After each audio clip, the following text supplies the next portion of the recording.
Great to see you, Saager. I obviously have a lot of things to yell at you about, and if we did them all, it would take 3 hours. That's right. We're going to focus on just one or two. That's right. We're going to focus just on one or two. Let's start with Tom Homan here, responding to criticism that these migrants from Venezuela who were declared terrorists by the Trump administration were deported to an El Salvadorian prison with no due process. The response there from Tom Homan is that many victims of illegal immigration and crime themselves were not given due process. You had a very interesting response to that. So let's play the clip and then we'll hear your take. Let's take a listen. How do you determine, or how do your people in the field determine that somebody is a gang member? Bro, this response from his mother is insane. It is insane. Look, there's various methods. No, I've noticed in the media this week, a lot of them don't have criminal histories. Well, a lot of gang members don't have criminal histories.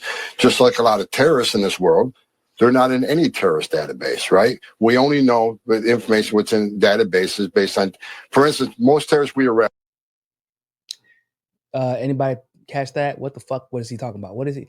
Most gang members don't have criminal. That's not actually true.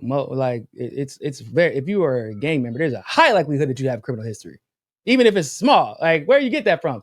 And y'all motherfuckers be putting terrorists that aren't terrorists in the database. Y'all put anybody y'all think is a terrorist. Man, Tulsi was on the no-fly list at one point. Y'all know Kim Iverson was on the domestic terrorist watch list and was on the no-fly list when she was like a preteen because of an article she wrote at one point. But they put everybody on the watch list. Jesus Christ. But if y'all understood the word that he said, then you're already, you're very impressive because this motherfucker not even talking. He's mumbling. That are identified U.S. government are later identified through a Title III investigation or through an undercover operation. They're not in any terrorist screening screening database. We know that. A lot of gang members, I started as a cop in 1984. Many gang members don't have a criminal history. So we have a count on social media. Yo, what? Sorry, God, you gotta hear this again. By the U.S. government are later identified through a Title III investigation or through an undercover operation. They're not in any terrorist screening screening database. We know that. A lot of gang members, I started as a cop in 1984. Many gang members don't have a criminal history. So we have a count of social media. We have a count of surveillance techniques. I started as a cop in 1984. We had to count on social media. That man was living in the future in 1984, apparently. So you went to social media before computers were a thing? That's crazy, dog. That is impressive. Wow. If you were a cop in 1984, I will say that, yeah, I agree. Y'all were probably arresting people for gang activity, even if they had no history when you were a cop in 1984, because y'all motherfuckers was doing that. It was a whole thing. That was, y'all were corrupt as shit. That's what I'm saying, but okay. We had to count on sworn statements from other gang members. You got to count on, wiretaps and Title III. Everything involved with criminal investigations come into play. So just because someone hasn't been arrested and charged with a crime yet, doesn't mean they're a member of a gang. But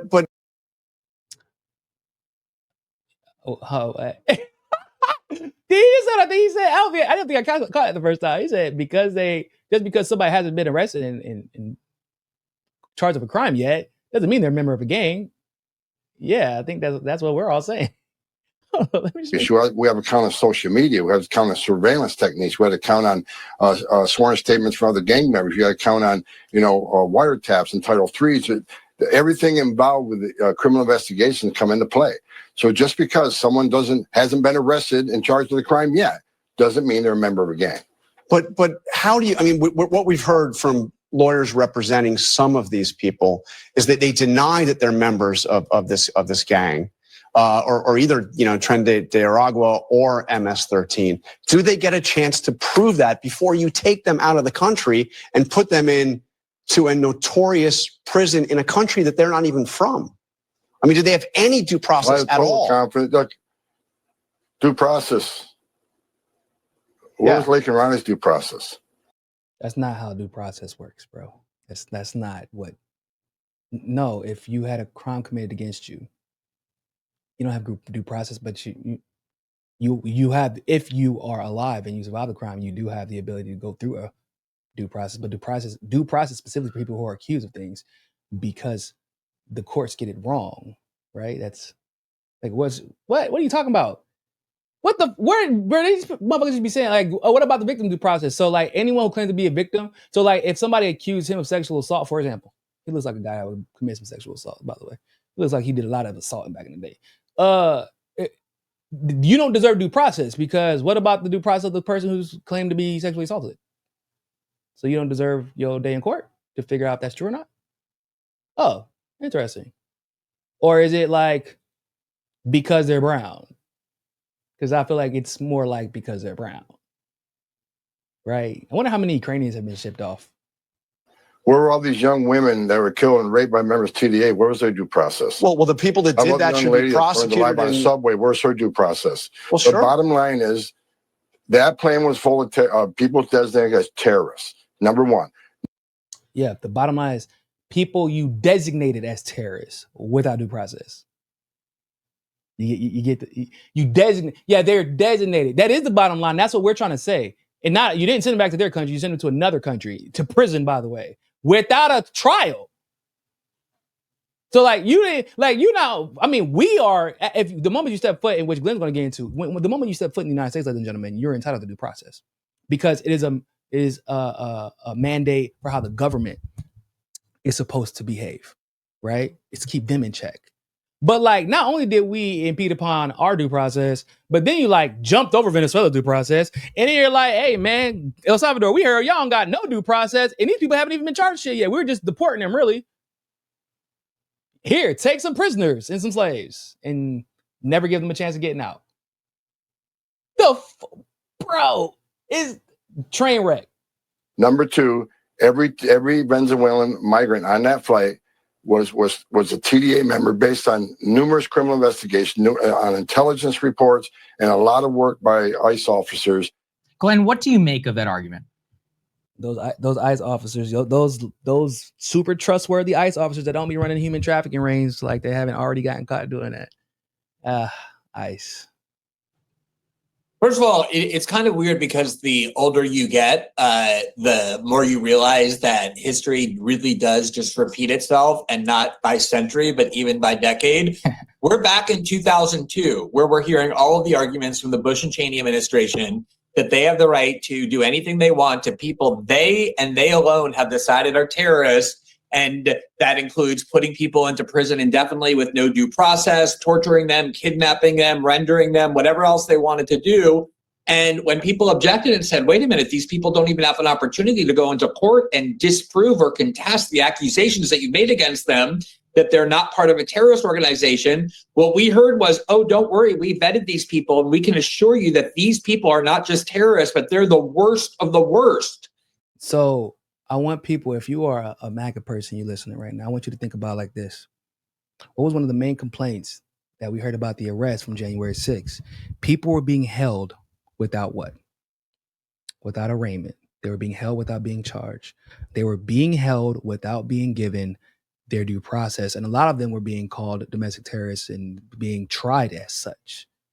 Or they were being called that and being held and not being tried. Really, they never even had an opportunity to get out. You give an arraignment is when you find out the date that you're going to hear your charges and all that, or you hear your charges, you find out the date you're going to go to court, you figure out what the potential punishment is. Like, they weren't even getting an arraignment because they just got called domestic terrorists, and that was it. And y'all seem to understand how problematic that was, right? This is a situation where people are being, they're not, the standard for deportation is not that high, but the standard for arresting somebody and deporting them under while calling them a terrorist is actually extremely high. I don't know where people get this idea that immigrants are not entitled to due process, especially when you're claiming refugee status. So I don't know where people got that idea from, but it's not true. But yeah, it's the same thing. Like, you see how much of a slippery slope that is. And I said that whenever the protests were happening under the Trump administration, and Trump was calling all the BLM activists or the people on the ground were protesting domestic terrorists, I'm like, y'all dumb as shit. If y'all Trump people, y'all MAGA people are out here just touting his rhetoric because he chose to designate protesters activists, as domestic terrorists, and then people started implementing curfews. Y'all remember that shit? You see how slippery that slope got? And then he gets out, and guess what happens? Biden was like, not, motherfucker. Guess who the domestic terrorists are now? That quick. And that's why due process is not supposed to be applied selectively. It's just due process, period, point blank. As it turns out, many, according to Colin Powell's chief of staff, Larry Wilkinson, most ended up not being part of any terrorist organization. They were picked up randomly. The intelligence was wrong. Sometimes vindictively, people reported them to the U.S. military. All kinds of reasons the government makes mistakes. And that's the whole point of due process, is we don't trust just one branch of government to do something as cataclysmic as throw people into a dungeon for life without even bothering to have to present evidence that they're guilty, and giving the people who are so accused the opportunity to contest it. And the other point that he made that makes absolutely no sense, and a police officer should know this better than anyone, is due process is most necessary for people who are accused of horrific crimes. Laken Riley. I mean, a police officer should know that, but do we expect them to live by that? We know that they don't believe. Come on. I know he's being generous, but no way he actually believes that. These killers didn't just get thrown in a dungeon because the government decided that they were guilty. They were given lawyers, formal charges, went through all of our judicial procedures, were found guilty in a court of law, and sentenced to life in prison without parole. So the idea that, of course, no murderers, no kidnappers, no rapists give their victims due process, but we still give due process to the people who are accused of criminality before we can punish them, because the founders knew, first and foremost, that humans are not infallible, and they're going to make mistakes. And we've made mistakes all the time, even with due process. We've convicted people wrongly and unjustly. Imagine how many mistakes get made when you just hand over the power to government officials in the executive branch. Everything he says is 100% true. And Janice, thank you very much for the super chat. What they did is human trafficking. They were sold into slavery, essentially. Absolutely right. On point. That is the best way to describe it. You can't even, because like Glenn says, like they keep calling it deportation. This is even outside of the scope of a normal mass deportation. It's not even that, because you're flying these people to a country they don't belong to, not the country of origin. So you're not deporting them. You could say you're expelling them from your country, but you're not deporting them. You are sending them to a jail in a country the majority of people never been to. That's not deportation. That's human trafficking.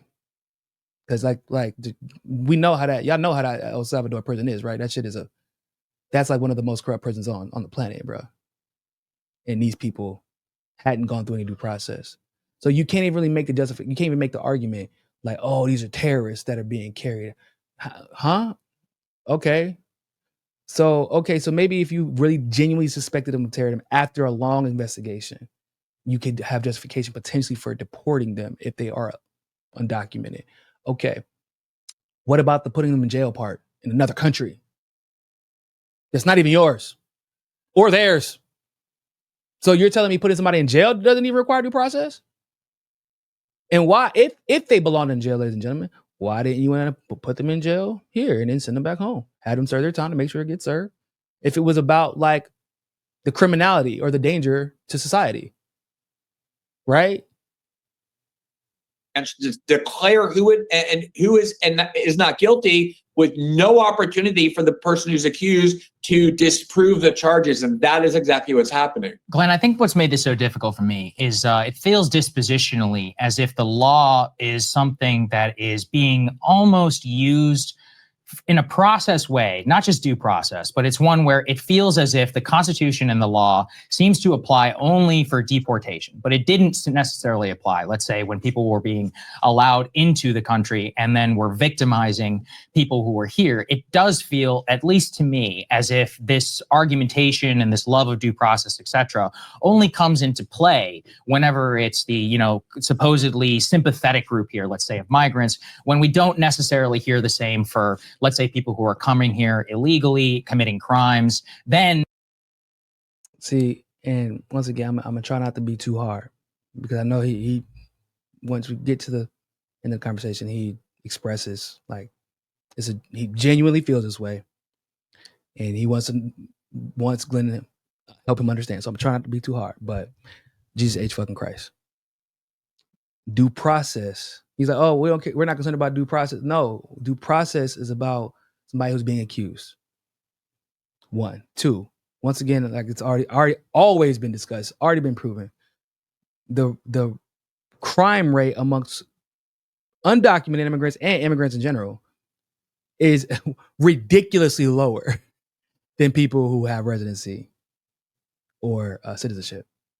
It's and there's always this argument about taxes. Undocumented citizens are actually more likely to pay taxes, and it's probably has something to do with the fact that they have a higher burden when it comes to getting approved for literally anything, house, car, credit card. They have a higher burden, so tax forms help alleviate that burden. So they pay their taxes, and also you don't want the IRS on your ass. You want to make everything look like it's normal until it's not normal. You feel me? So I don't know where you're like, oh man, where's nobody cares about due process when what are you talking about? Actually, we do. What we would like is for y'all to like stop bombing the shit and destroying other people's countries. Like stop bombing the shit other people's countries. Stop destroying other people's countries. Stop destroying their economies.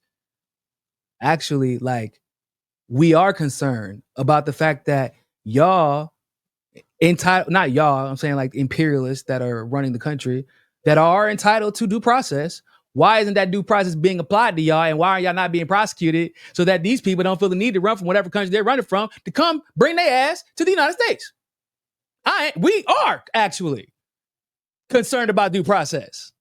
We are always talking about the fact that due process is not being applied. Yeah, it is due. You are mandated to have that process, but what the fuck, where the process at? When y'all are carrying out these illegal acts internationally. And then when the people who cheer on some of these illegal acts or turn a blind eye to some of these unlawful international crimes, right? Siege warfare, economic sanctions, et cetera, blowing up countries, blowing up literal civilians. Like y'all turn a blind eye or even cheer it on. And then whenever we get consequences, whatever those consequences might be, you are like, what? I can't believe they want to come here. Wow, this is the only place we ain't blowing up.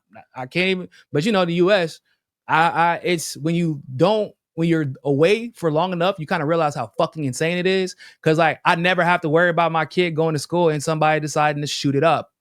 My kid could be going to school in a fucking favela, y'all. He doesn't, but if he could, I have zero fear that my child will show up at school and one day one of his angry classmates will come up and kill 21 kids. I have no fear that one day someone will go in a movie theater and kill 50 people. So I can't even say like the safest place in the world to go is the US, but at least, you know, maybe you're not going to get bombed, probably. You might be a victim of another type of terrorist attack, but, you know, is what it is. But like, yeah, the only way to guarantee that you avoid being sanctioned into oblivion is to be in the US. Especially if you're from one of those, you know, if you're from one of those countries. So, and to be honest, I'm gonna go to the country that just fuck my whole life up too. Like, nah, y'all gotta give me that. Y'all owe me something. That's why I'm coming here.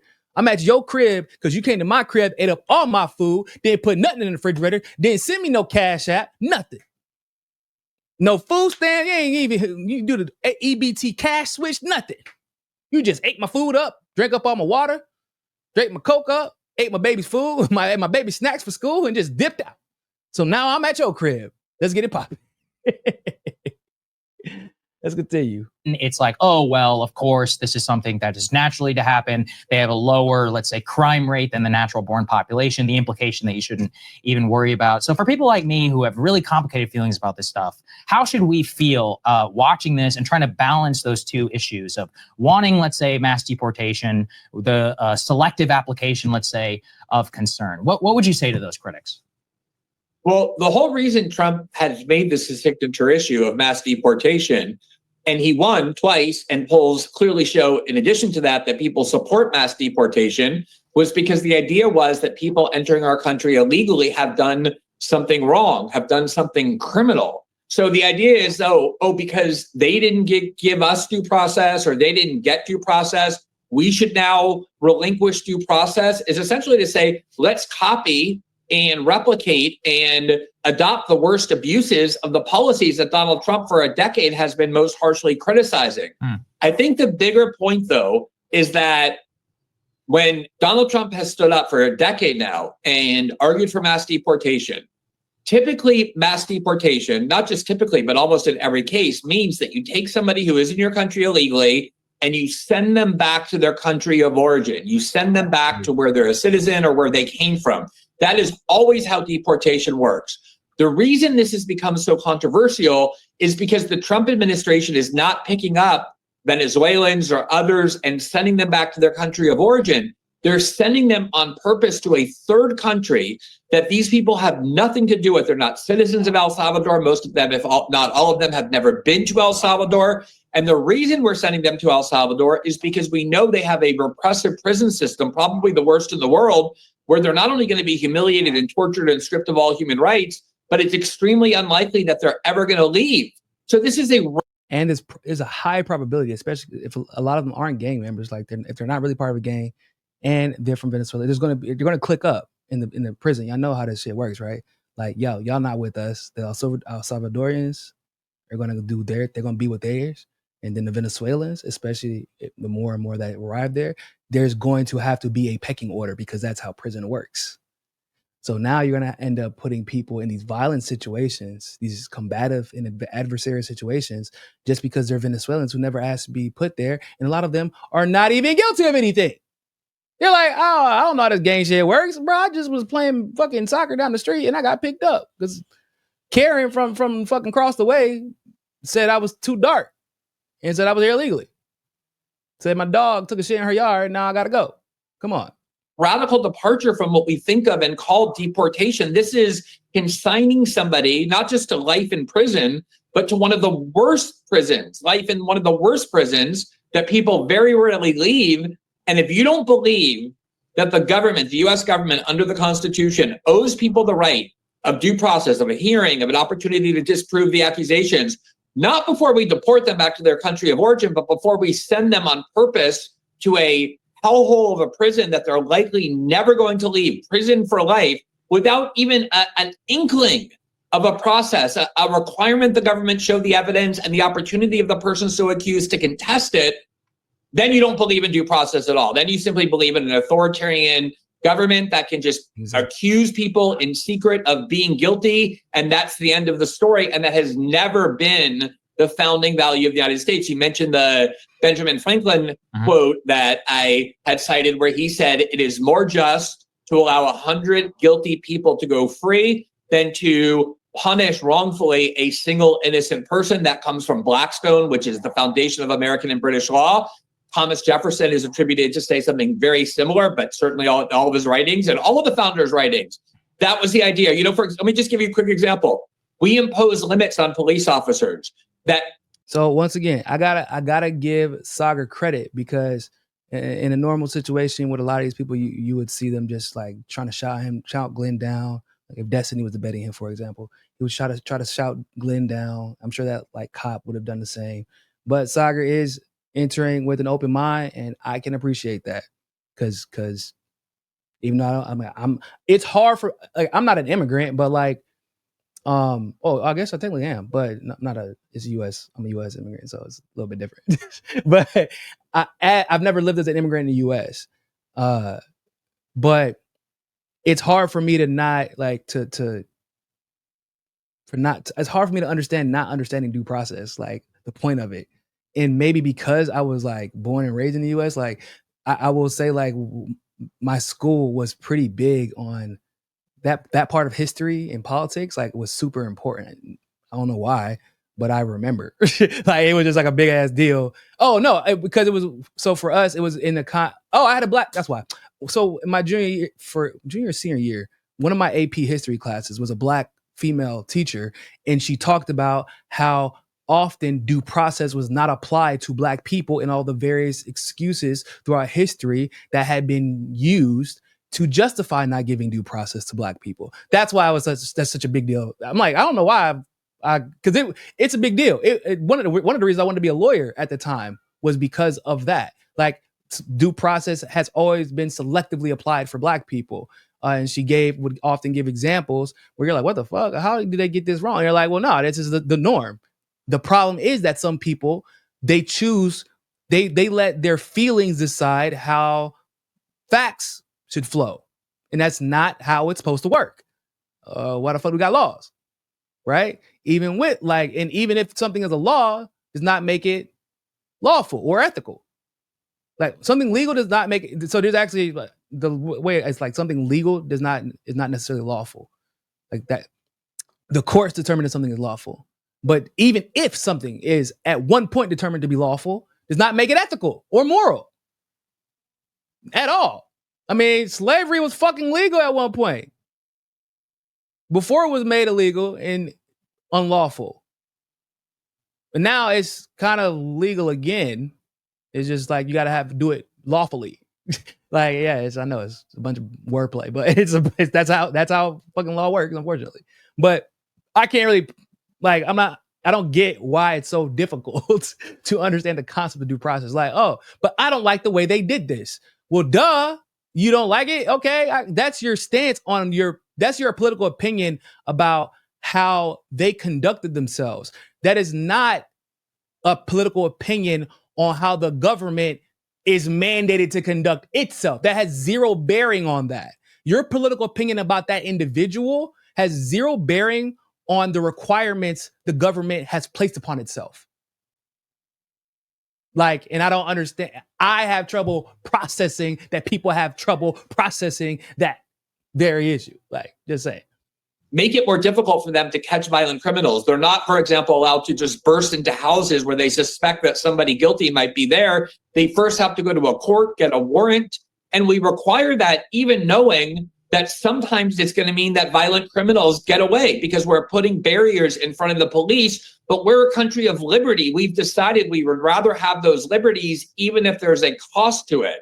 And due process is exactly that. And it's something foundational to the United States, and it can't be waived simply because people are frustrated with illegal immigration, especially when it's not sending them back to their home country, but putting them into a horrific prison in a dictatorial country in El Salvador, where you've seen all the video of things that they do to these people that would never be permitted in the United States. And there's also that famous quote, people can't say that it wouldn't be permitted in the United States. Can't say that. I get his point, though. I understand the point that he's trying to make, but we know how our prison system is. People who trade liberty for security will get neither. And just to sketch in how that unfolded in this moment, we can just very quickly run through a couple of the examples, because we're talking about the question on principle, but also in practice we see exactly what unfolded. Roll A2 really quickly. This is just this gay barber who is like, we're asking people to just use their common sense. Does this dude look like a thug from the Tren de Aragua gang? It's like, no. He looks like James Charles, like one of those gay, like, beauty influencers. I think he is a makeup artist. Tren de Aragua is like welcoming with open arms openly gay, flamboyantly gay hairdressers who fled Venezuela claiming persecution on LGBT grounds. You think that's a likely member of a Tren de Aragua gang? And then, or shouldn't there at least be a hearing about that first to determine if he's guilty? Let's hear the charges. So then A3, this is one we wrote about over at Dropsite. Reyes Barrios, he's a professional goalkeeper who protested the Maduro regime's kicking off his opposition from the presidential ballot. He had a hearing scheduled for April 17th to make his case for political asylum. He was actually removed from maximum security prison after his family was able to get an affidavit from the tattoo artist that was like, no, this crown is related to Real Madrid, his favorite soccer team. And so that ICE is finally like, okay, we'll let him out of maximum security prison. Very quickly, they just deporting him and taking him out. DHS stood behind that one in a comment to us saying, we feel like the tattoo was gang related. Like, you see what I was saying? we designate. Oh, okay. So like based on what? I don't know. We just feel like it was. What do you mean you fucking feel like it was? No, I need some other than because I mean, the dude was a professional goalkeeper in this particular case, and he's like, yeah, it's a tattoo about Real Madrid. I feel like that tracks. Okay, so what's because that logic and those facts track. What is your logic and what facts is that logic based on? Nah, we just kind of feel like he's a terrorist. We feel like he belongs in a prison in El Salvador. We feel like he's in a gang. It has nothing to do with soccer. Okay, based off of what? He's Venezuelan and we don't want him here. Bro. That's insane. That's insane. And look, I want to show you the CNN article real quick. Because he already basically made his point. Glenn made the majority of his point. I want to show you the CNN article. Lawyers ask El Salvador Supreme Court to evaluate legality of detention of Venezuelans deported by the United States. Let me zoom in a little bit for you.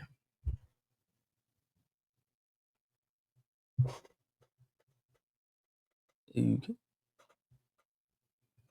A team of lawyers representing the families of 30 Venezuelans sent by the United States to a mega prison in El Salvador asked the Salvadorian Supreme Court of Justice on Monday to evaluate the legality of their detention. One of the attorneys, Jaime Ortega, said they were hired by the government of Venezuela's President Nicolas Maduro to file an appeal before the constitutional chamber of the Salvadorian Supreme Court, which would also apply to the rest of the 238 deported, once again, human traffic, Venezuelans under the orders of Donald Trump. We are asking the court to review the legal status and issue a ruling. If their detention is illegal, it should immediately order their release, Ortega told reporters. So let me just say, first of all, a lot of these Venezuelans are anti-Maduro. I want y'all to think about this. These are people who, like Ryan just talked about the article that he wrote about somebody who literally was protesting Maduro. These are anti-Maduro Venezuelans, guys. If anything, El Salvador is actually taking a lot of these Venezuelans off Maduro's hands. If you're applying for refugee status from Venezuela in the United States, 9 times out of 10, you're an anti-Maduro, anti-socialist. Like, you came from a rich family and you're normally white, to be quite frank. Like that's a side of the fence you fall on politically. You know, I'm not really going to discuss whether that's right or wrong right now, but I'm just saying, like, Maduro would probably be incentivized to just leave this shit, to leave him in El Salvador. It's their problem now. And instead, he actually has a team of lawyers to get his people back. Man, that's a crazy dictator right there, guys. That is a crazy psychopathic dictator right there. What? CNN has requested more information from the Venezuelan government. Salvadoran President Nayib Bukele said last week that the U.S. sent 238 alleged members of the Tren Giaragua criminal organization, though he didn't identify them or provide evidence of that claim. And yet you took them anyway. You are an what do they call it? An accomplice. You're an accomplice in human trafficking, my guy. That's what that's the only way I can use. Like, you're an accomplice in human trafficking. You don't have proof. You know they don't have proof, and you're like, yep, send them our way. We'll take them and put them in fucking prison. You're an accessory to human trafficking. El Salvador agreed to take them and lock them up at its terrorism confinement center, considered to be the largest prison in Latin America. U.S. authorities have acknowledged that not all the deportees had criminal records. So they acknowledge that they weren't criminals and they still put them in jail. They sent them away and put them in jail. The Trump administration said that 137 of those immigrants were deported under the Alien Enemies Act, the use of the act previously used only in wartime. Under these circumstances, it's currently under judicial scrutiny in the United States. Once again, ladies and gentlemen, this motherfucking administration is a goddamn train wreck. During that back and forth with Saager and Glenn says that Trump is basically trying to use this as a deterrent, and that he's trying to placate and satisfy his base to make it look like he's being hard on immigration. But like, this is insane, because you're not deported. Once again, this is something else entirely. I don't even know.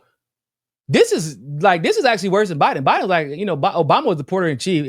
Biden might have, there says people that there are people who say that he was letting people get bussed in. And I cannot confirm nor deny that. I've seen confirmation of some people saying it, and I've seen people deny it. But even if that's true, he deported a shitload of them, and then he put a lot more of them in detention centers. So like, whatever. But Obama was like the deporter in chief. But at least he was deporting people back to his own country, or their own countries, excuse me. They were deporting people back to their own countries. This is human trafficking. There's no other way to describe this. This isn't deportation. This is human trafficking. You took people out of a country without due process. Some of them, I don't even know why you started investigating them, right? So there's that.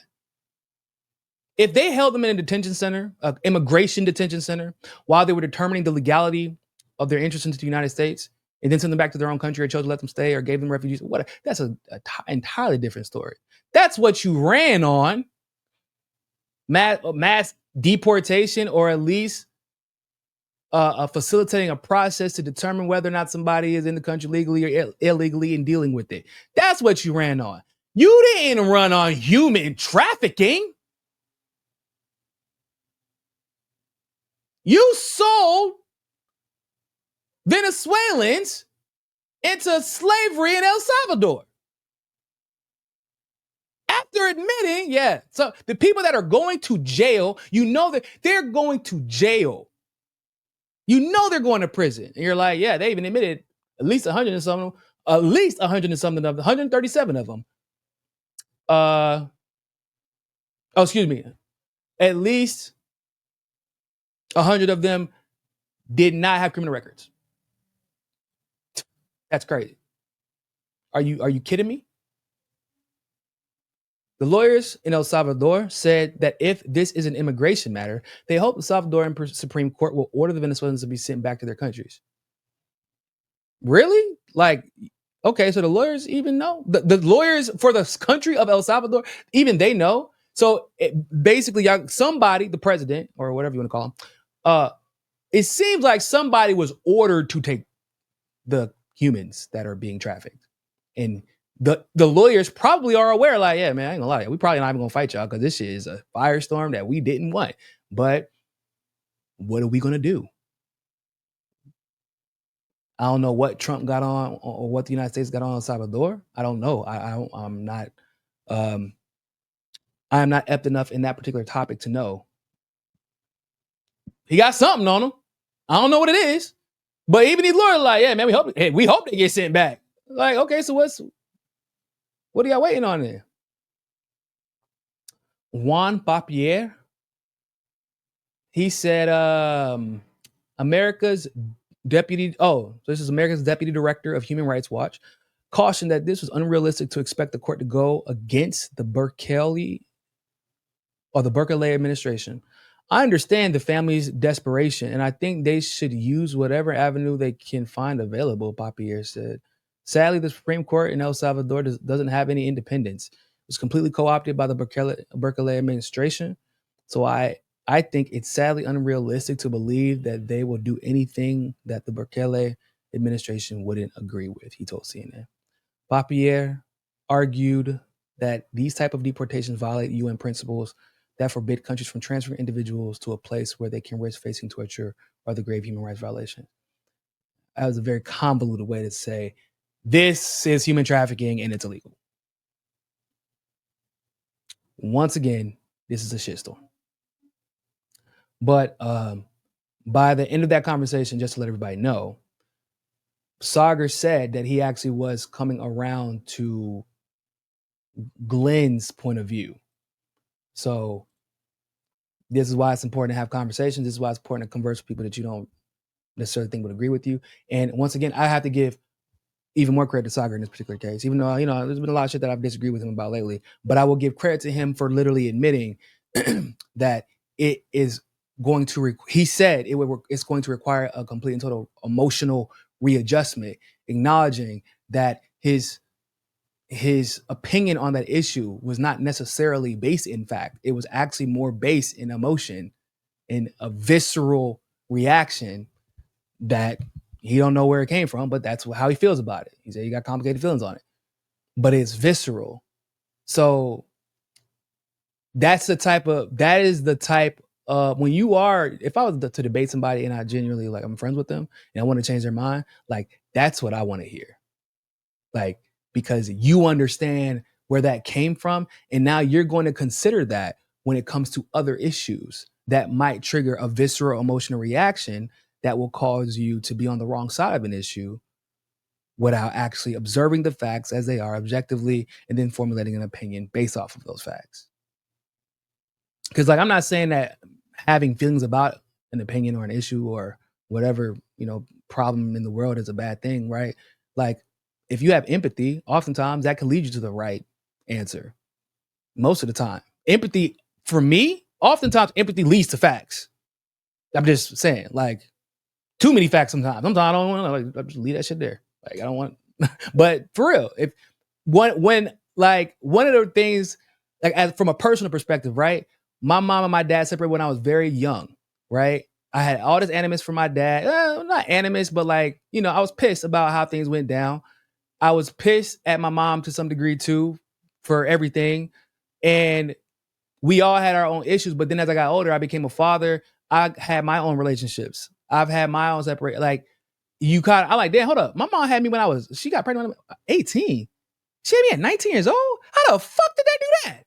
There was no way that was going to work out. Because I learned everything about my dad, my grandma, my grandpa, their lives, how he was raised, my mom, her life, her situation. And as I became more consciously empathetic and sympathetic to other people's, like, to their situations, I'm like, well, there was only one outcome that could be, and it was this, until they figured out exactly what was causing the problems in their lives. Like, how the hell they were not equipped at 18, 19 years old to raise two kids. They just weren't, as a couple anyway. It was no way in hell. They weren't equipped to be married.